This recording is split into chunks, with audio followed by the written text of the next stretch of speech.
სურათ შეხედე თუ რა ხატია ფერწერას ნებას შენ დაუკვირდი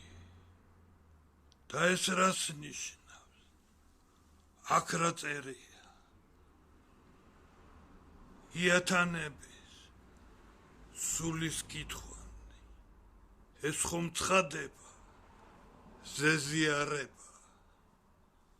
ქმედებას მენა